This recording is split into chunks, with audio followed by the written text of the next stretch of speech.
వైపు జనసేనకు హైకోర్టులో ఊరట లభించలేదు. సమావేశానికి అనుమతి ఇవ్వాలని హైకోర్టులో వేసిన house motion petition Telangana high court తిరస్కరించింది. సమావేశానికి అనుమతి ఇవ్వద్దంటూ ప్రత్యర్థులు సైతం పిటిషన్ వేయడంతో దీనిపై విచారించిన న్యాయస్థానం ఈ మేరకు తీర్పు ఇచ్చింది. జనసేన పిటిషన్ పరిశీలించిన రిజిస్ట్రీ హౌస్ మోషన్ కింద విచారించాల్సిన అర్జెన్సీ లేదని అప్లికేషన్ తిరస్కరించింది కోర్టు అనుమతి లేకపోయినా కన్వెన్షన్ హాల్కు జనసేన కార్యకర్తలు చేరుకుంటున్నారు. ప్రస్తుతం కన్వెన్షన్ హాల్ వద్ద నుంచి తాజా పరిస్థితి మా కరెస్పాండెంట్ అజీం అందిస్తారు. అజీం, ప్రస్తుతం ఏంటి అక్కడ పరిస్థితి ఏంటి, ఏం చెప్తున్నారు అక్కడికి వచ్చిన జనసేన నాయకులు కార్యకర్తలు?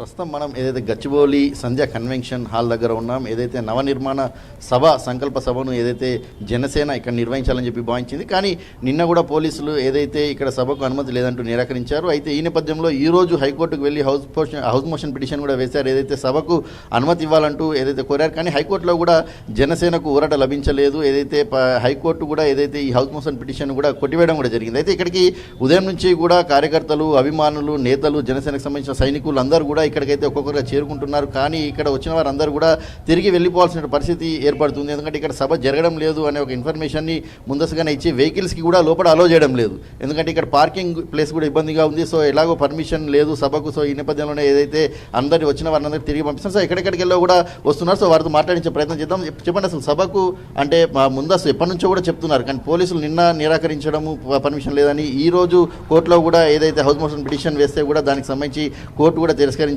మీరు వచ్చి వెళ్తున్నారు, అసలు ఎలా అంటే ఏమనుకుంటున్నారు? అసలు ఇంతవరకు దేశవ్యాప్తంగా ఏ రాజకీయ పార్టీ కూడా నిర్దేశించని సిద్ధాంతాలతో మరి కులమత భాషా సాంస్కృతిక సంప్రదాయాలను కాపాడే అంటే ప్రాంతీయత విస్మరించిన జాతీయవాదం అని గొప్ప గొప్ప విధానాలతో జనసేన పార్టీ స్థాపించారు.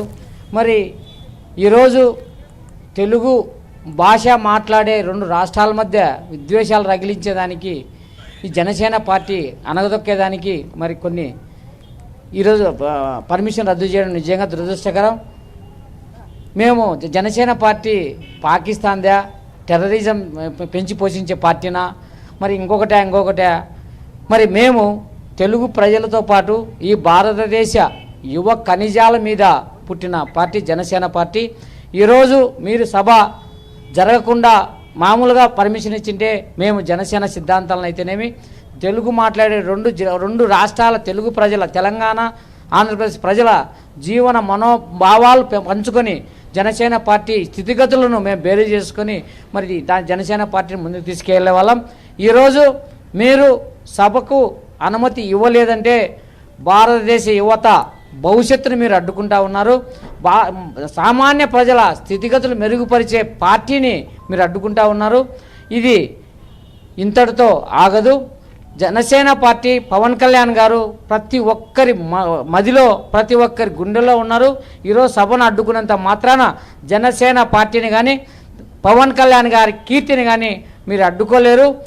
ఇది మేము ఆయన మొదటి నుంచి చెప్తా ఉన్నాడు, ఎంత అడ్డుకుంటే అంత లేచేవాడిని నేనని చెప్పి మాకు ఆయనతో పాటు స్ఫూర్తి కలిగి అంత జన సైనికులకు, వీరమహిళలకు పార్టీ పెట్టినప్పటి నుంచి కూడా జనసేన పార్టీని అనగదొక్కాలని చెప్పి, జనసేన పార్టీని రూపు లేకుండా చేయాలని చెప్పేసి ప్రతి చోట అడుగున మరి ఈయన చేసే పనులు కానీ, ఈయన చేసే సేవా కార్యక్రమాలు కానీ, ఈయనకు ఉన్నటువంటి లక్షలాది ప్రజాభిమానాన్ని ఇట్లే కొనసాగితే మరి ఇక్కడ ఉన్నటువంటి ప్రాంతీయ పార్టీలు అయితేనేమి, ఇంకొక పార్టీలు అయితేనేమి మనుగడ సాగవని చెప్పి మరి రాజకీయ శూన్యం వాళ్ళకు కనుముందర కనపడుతూ ఉంది.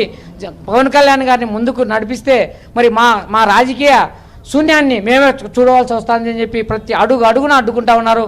కానీ మీరు ఈరోజు సభను మాత్రమే అడ్డుకున్నారు. పవన్ కళ్యాణ్ గారి ఆలోచనలను, పవన్ కళ్యాణ్ గారి ఆశయాలు, మరి భావి భారత యువత ఖనిజాలను మెరుగుపట్టే విధంగా, భావి భారత యువత ఖనిజాలను ఈ భారతదేశానికి వెన్నుముక తయారు చేసే వరకు కూడా ఆయన విస్మరించడు. ఆయన ఒక శక్తి కాదు, ఆయన ఒక మనిషి రూపంలో ఉన్నటువంటి ఒక కారణజన్ముడు, ఒక శక్తివంతమైన కారణజన్ముడు. ఆయనని అడ్డుకోలేరు. మీరు ఎప్పటికి కూడా ఇటువంటి పనులు మానేసి తెలంగాణ ప్రజల జీవన ప్రమాణాలు పెంచే విధంగా, సామాన్యుల స్థితిగతులు మెరుగుపడే విధంగా మరి ఇటువంటి వాళ్ళ గుండెల వాళ్ళ జీవితాల్లో వెలుగులు నింపే విధంగా పరిపాలన చేయాలి కానీ మరి పార్టీలు పుట్టుకొచ్చి వచ్చిన పార్టీని అంతా తొక్కి మరి లేకుండా చేయాలనే పద్ధతులు మానుకోవాలని చెప్పి తెలియజేస్తున్నాం. జై జనసేన, జై పవన్ కళ్యాణ్. చూసారు కదా, పవన్ కళ్యాణ్ అడ్డుకున్నంత మాత్రాన ఇది ఆగేది కాదు. జనసేన సభను అడ్డుకుంటే మాత్రం ఆగేది కాదు. ఖచ్చితంగా పవన్ కళ్యాణ్ గుండెల్లో ఉన్నారు, అందరు మధ్యలో ఉంటారు, ఖచ్చితంగా ముందుకు సాగుతారని చెప్తున్నారు. పాలకుర్తి నుంచి కూడా జనసేనకు సంబంధించినటువంటి నేతలు కార్యకర్తలు వచ్చారు. వారిని అడుగు కూడా తెలుస్తున్నాం. తెలంగాణ గవర్నమెంట్ ఏదైతే ఇక్కడ పర్మిషన్ ఇవ్వలేదు జనసేన సభకు సంబంధించి, దీన్ని మీరు ఎలా చూస్తున్న కోర్టులో కూడా ఏదైతే హౌస్ మోషన్ పిటిషన్ కూడా తిరస్కరించబడింది.